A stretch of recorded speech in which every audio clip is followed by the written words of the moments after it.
Miigwech to the National Aboriginal Capital Corporation for inviting me to speak at this important prosperity forum.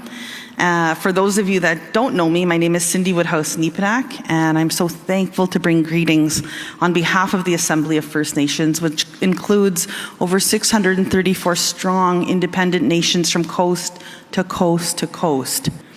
We lift up NACA for your leadership and partnership with the Assembly of First Nations on First Nations procurement over the years.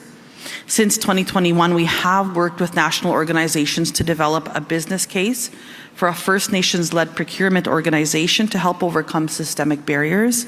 In 2023, First Nations in Assembly passed a resolution in favor of creating a dedicated First Nation procurement authority. Because when we talk about problems with the federal government, we have to start with Canada's loose standards of First Nations and Indigenous identity. Properly deployed, the government's multi-billion-dollar First Nations procurement program can have a significant benefit to the economy. Sadly, instead, pretendians are stealing opportunities from hardworking First Nations businesses. In fact, 1 year ago today, the national news started to report on a massive rise in firms listed as Indigenous in the Federal Registry of businesses eligible for federal contracts.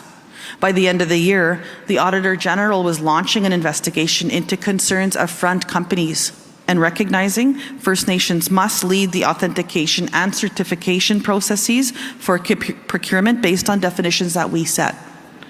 To be recognized, the entrepreneur or the company must be from a nation and they must know them as their own. Without a connection to the community, there is no benefit to the community. With prosperity for all and the election complete, we call on the new government within their first year to transfer responsibility for the determination of eligibility to the First Nation-led procurement authority we have proposed together.